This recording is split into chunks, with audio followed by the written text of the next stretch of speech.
की लोकसभेच्या निवडणुका आटोपल्या. लोकसभेच्या निवडणुका आटोपल्यानंतर जे काही मताधिक्य या राज्यामध्ये महाविकास आघाडीला मिळालं, त्या अनुषंगाने वर्धा जिल्ह्यामध्ये महाविकास आघाडीचे खासदार अमर काळे निवडून आले.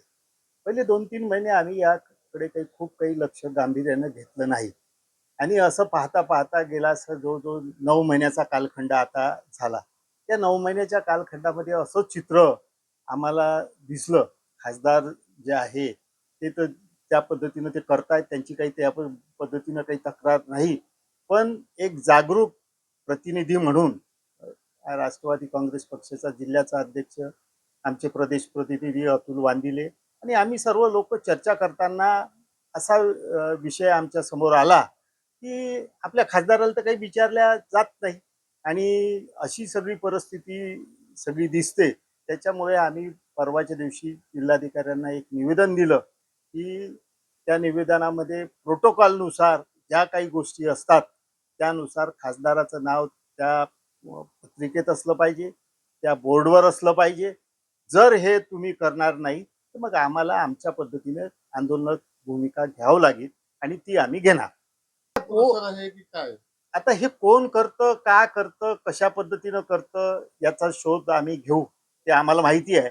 पण आज याच्यावर कॉमेंट्स करण्यापेक्षा आम्ही जिल्हाधिकाऱ्यांना निवेदन दिलं आणि त्याच्यानंतर आम्ही आमची बाजू कशा पद्धतीने मांडायची ते मांडू. दिलं जात आहे की अनावधानाने होईल? नाही, अनावधानाने होण्याचं काही कारणच नाही. हेतुपुरस्सर आम्ही इतके वर्ष सत्तेत होतो. या जिल्ह्यामध्ये सुद्धा विरोधी पक्षाचे खासदार निवडून आले.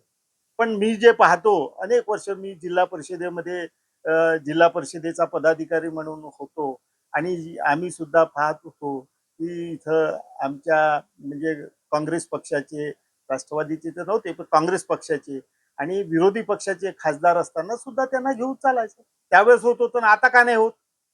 मग आता जे काही चित्र निर्माण होऊन राहिलं ते चुकीचं होऊन राहिलं.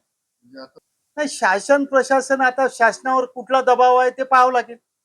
मग ही बाब आपण जिल्ह्याचे जे पालकमंत्री आहेत त्यांच्याही निदर्शनास आणू. पण आता आम्ही जिल्हाधिकाऱ्यांना एक निवेदन दिलं आणि निवेदनामध्ये आम्ही आमची भूमिका जी आहे ती विशद केली. आता या भूमिकेच्या अनुषंगाने तुम्ही या सर्व डिपार्टमेंटल सर्व लोकांना त्या पद्धतीने करा. आता असं आहे की कुठला कार्यक्रम आहे, त्या कार्यक्रमाची पत्रिका त्याच्यामध्ये नाव आहे, नाव कुठंतरी असतं आणि त्याची पत्रिका उद्याचा कार्यक्रम असताना आज संध्याकाळी त्यांच्या ऑफिसमध्ये दिल्या जाते. याला काय अर्थ? तर ही भूमिका आम्हाला असं वाटते हे जाणीवपूर्वक नाही, हे कसं होते, काय होते याचा शोध आम्ही घेऊ आणि त्या पद्धतीचं एक निवेदन आम्ही जिल्हाधिकाऱ्यांना दिलं.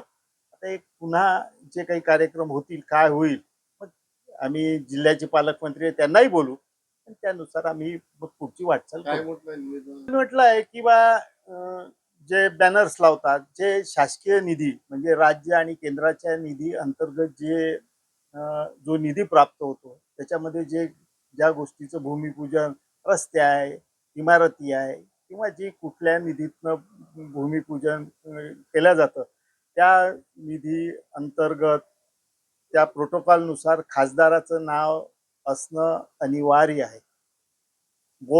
बोर्डमध्ये सुद्धा ते नाव कुठंतरी खालच्या लाईनमध्ये कुठंतरी अडगळीत असल्यासारखं असते. हे सुद्धा चुकीचं आहे. तर याचा आत्ताच सांगितल्याप्रमाणे याचा शोध आम्ही घेऊ. 100% वाटते. 100% वाटते. राजकीय दबाव 100% वाटते आणि याच्यामध्ये शेवटी कसं आहे, की